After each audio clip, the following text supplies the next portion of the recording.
On the Earth. I think it's on the whole Earth. Saturn also went retrograde since we've last spoken in Sagittarius. Now that's bringing up some interesting stuff under the whole guideline of something called authenticity.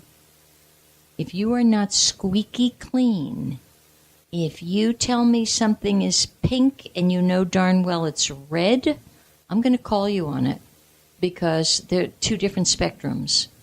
So be careful about looking at truth and honoring whatever is truthful. Okay, I want to talk a little bit here about triggering and what to do about it, and how actually I believe the flying stars in feng shui, as far as I did a lot of contemplation this morning. I really gave this a great deal of thought. So as far as I can understand, there are actual zones. In Chinese, all right, they call it the flying star. I think I'm seeing it now from a different perspective, and it's all about triggering. So the psychological effect of being triggered by an external event is something now we're all hearing a great deal about. Everybody's triggered.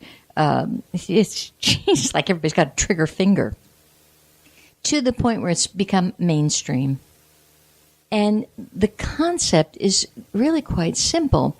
It's someone says or does something that causes in the triggered individual a negative emotional response so powerful that they feel it's debilitating.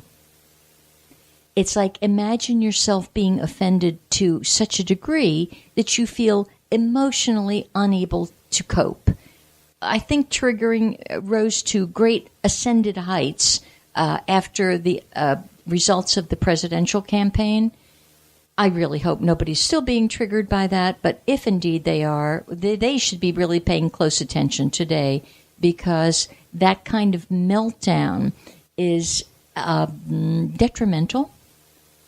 So one of the first things here is the trigger is not the problem. It's the symptom.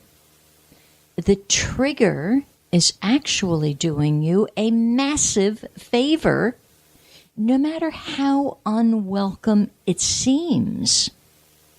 The trigger, its role is to point you to something inside yourself that is needing love and healing attention.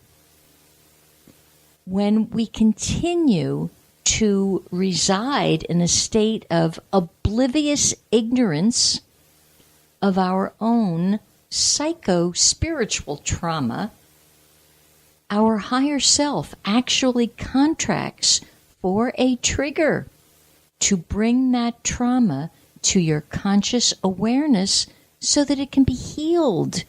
You stepped onto this planet to do a whole lot of healing, kids.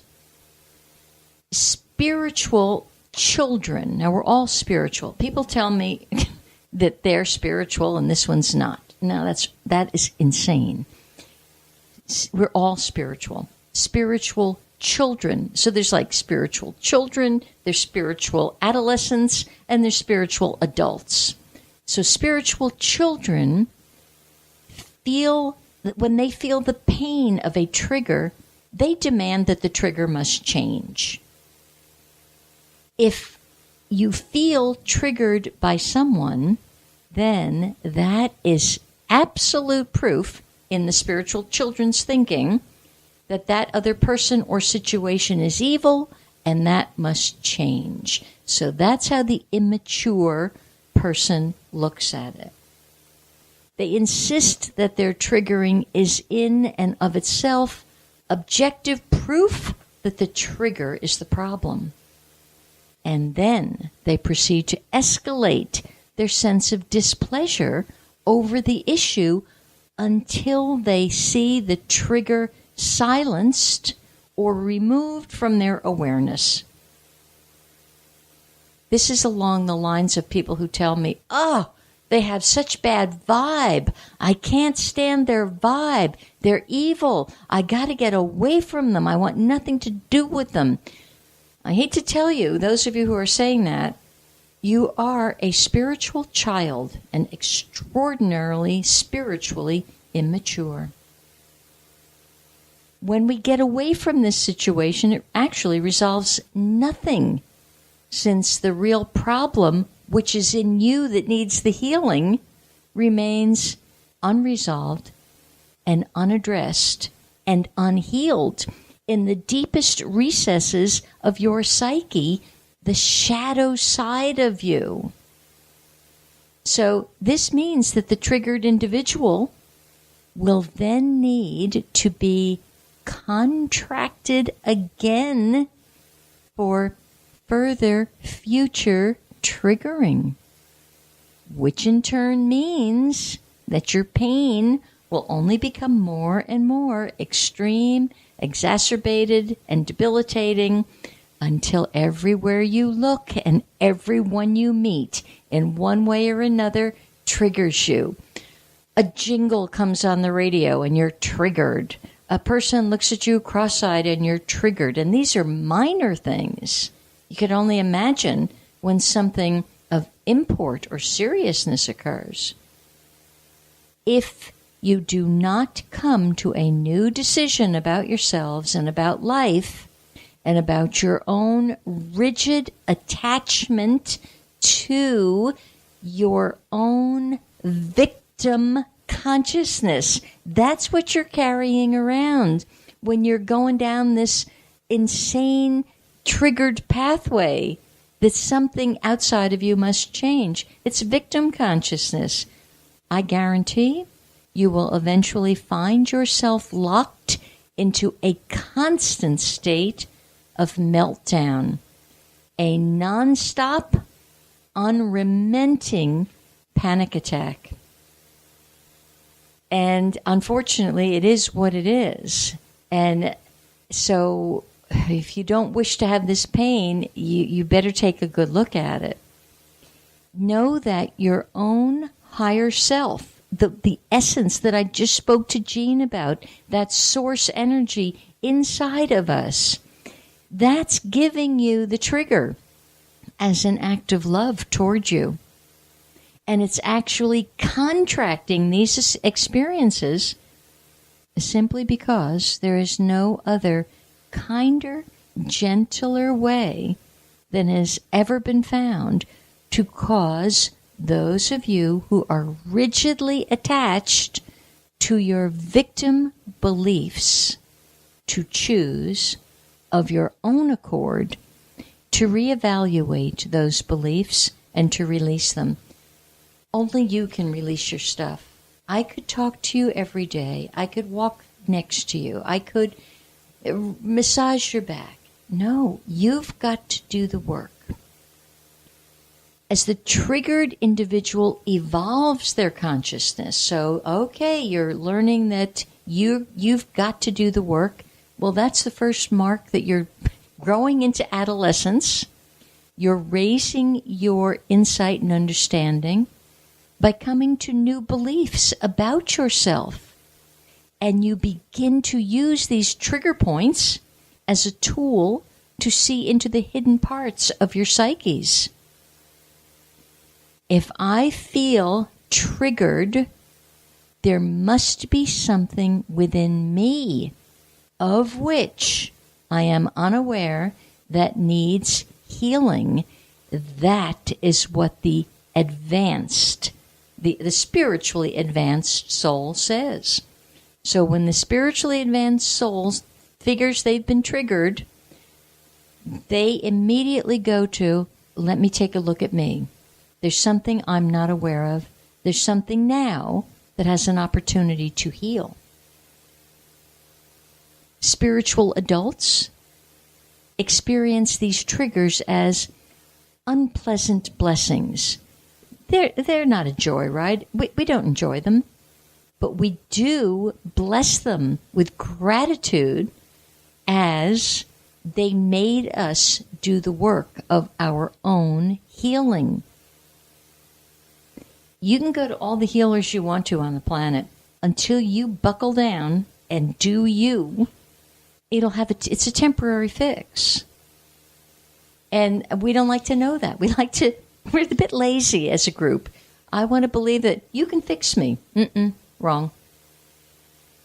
So as a spiritually mature soul takes ownership of what's happening. They affect that healing, and they continue to evolve their understanding, and they gain greater clarity. Why would you want to do that? Because you then come closer to knowing yourself to be that eternal, immortal being of limitless creative power. So that's kind of putting a big bow on Jean's question to me. There it is. As she matriculates very rapidly and steps into her role as the mature spiritual being. Well, holy smokes, everything just, you see it from a different light. It's kind of like there's this brilliance, and it matches the light that is now emanating from you. So the next time you feel triggered, would you please take what is called a time gap between the trigger and your response? Because this time gap allows you to step into your big shoes of the spiritual adult. So instead of simply reacting to the trigger, you see if you can stop and give the event some consideration. Ask yourself how and why you brought this experience to yourself. You are the creator, after all. You've brought it all to yourself. You've brought the good, the bad, and the ugly. My point is, how long do you want to stay wallowing in the miscreations and not take accountability and responsibility for shifting your own miscreation? Ask yourself, what can you learn from the trigger? Ask yourself if there is a divine decision that you can take about yourself so that you might not, in the future, have a violent response to the trigger. Because more often than not, when you're responding, it can be very violent, if not in actual actions, in your thoughts, which is every bit as bad.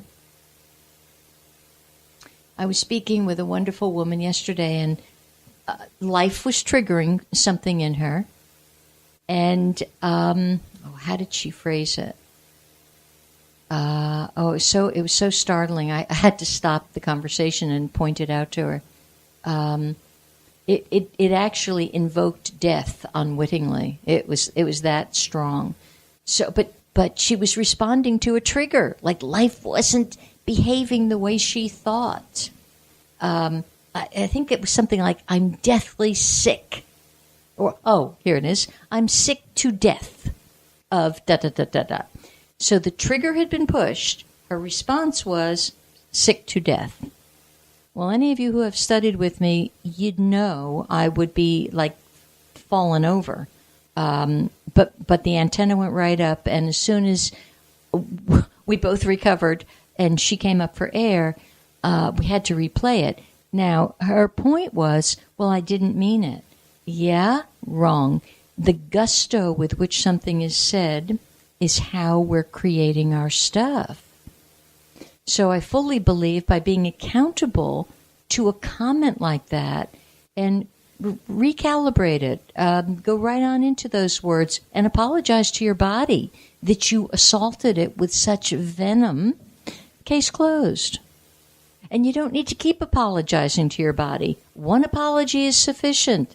I'm so sorry, body. But it has to be done with deep intent and deep reverence and respect to what you caused. You can heal, and you can overcome your triggers. You need to know that. And I don't care whether you're what I'll call a crawl-in, like you're just an infant in this work, or an adolescent or an adult. At every stage, we